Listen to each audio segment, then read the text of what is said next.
ဒီနွေရာသီအပြောင်းရွှေ့ကာလဟာချန်ပီယံလိဝင်ခွင့်ပြန်လည်ရရှိထားတဲ့ Manchester United အတွက်အလွန်အရေးပါနေပြီးအသင်းမှာအပြောင်းလဲများစွာဖြစ်ပေါ်လာဖို့ရှိနေပါတယ်။လက်ရှိထွက်ပေါ်နေတဲ့သတင်းတွေအရအသင်းကနေထွက်ခွာသွားနိုင်တဲ့ကစားသမား9ဦးအကြောင်းအားလုံးပဲမင်္ဂလာပါဗျ။ဘာမီဘောလုံး channel ကနေ welcome လိုက်ပါတယ်။ဒီနွေရာသီမှာ Old Trafford ကနေထွက်ခွာသွားနိုင်တဲ့ကစားသမား9ဦး။ Man U အသင်းကလာမယ့်2029-2028ရာသီမှာပရီးမီးယားလိဖလားစိန်ခေါ်နိုင်တဲ့အသင်းဖြစ်လာဖို့ရည်မှန်းထားတာကြောင့်ဒီနွေရာသီမှာလူစင်းကိုအကြီးအကျယ်ရှင်းလင်းသွားဖို့ရှိနေပါတယ်။1. Manuel Ugarte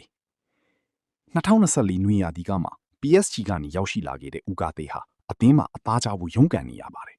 ။ဒီရာသီမှာပရီးမီးယားလိပွဲထွက်ခွင့်10ကြိမ်သာရရှိခဲ့ပြီးနီးပြ Michael Carrick လက်ထက်မှာတော့တပွဲသာပွဲထွက်ခွင့်ရထားတာပါ။လက်ရှိမှာ Galatasaray, Juventus, Napoli နဲ့ AC Milan အစရှိတဲ့ကလပ်အသင်းများစွာကသူ့ကိုစိတ်ဝင်စားနေကြပါတယ်။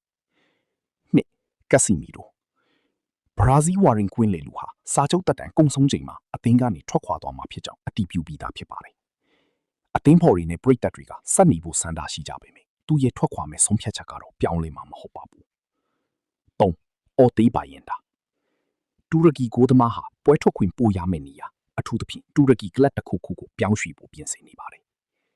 4. Andre Onana Trabzonspor အသင်းမှာငှားရမ်းကစားနေတဲ့ Onana ဟာအသင်းကိုပြန်လာမှာဖြစ်ပေမယ့်လူငယ်ကိုသမား Sané Lammens ရဲ့နောက်မှာသာရှိနေတာကြောင့်အရန်ကိုသမားအဖြစ်ဆက်နေဖို့ထွက်ခွာဖို့သာများနေပါတယ်။ 5. Marcus Rashford ဘာစီလိုနာအသင်းကဝယ်ယူခွင့် option ကိုအသုံးမပြုလိုတာကြောင့် Rashford ရဲ့အနာဂတ်ဟာမရေမရာဖြစ်နေပါတယ်။ Old Trafford ကိုပြန်လာမလားဒါမှမဟုတ်တခြားအသင်းကိုအပြီးသက်ပြောင်းမလားဆိုတာစောင့်ကြည့်ရမှာပါ။ 6. Rasmus Højlund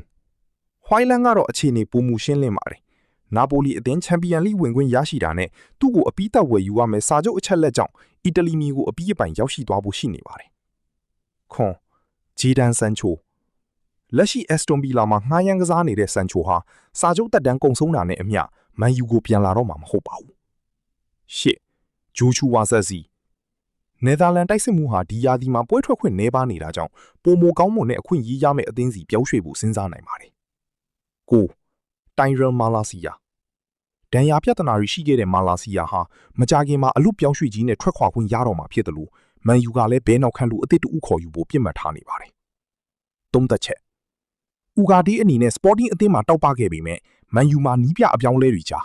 တန်ဟက်အာမိုရင်မှကာရစ်အထိယုံကြည်မှုပျောက်ဆုံးခဲ့ရပါတယ်။အသင်းကတော့လာမယ့်ရာသီမှာမိန်းနူးနဲ့တွဲဖက်ဖို့တိုနာလီတို့မဟုတ်အီဒါဆင်တို့လူကစားသမားတွေကိုခေါ်ယူဖို့ပြင်ဆင်နေပါတယ်။ဘော်ညီကိုတို့ကဘယ်ကစားသမားကိုဆက်ရှိစေချင်ကြလဲ။မှန်မှနာမည်ရေးပြီးပြောပြခဲ့လို့ရပါတယ်ဗျ။အားလုံးပဲ Good luck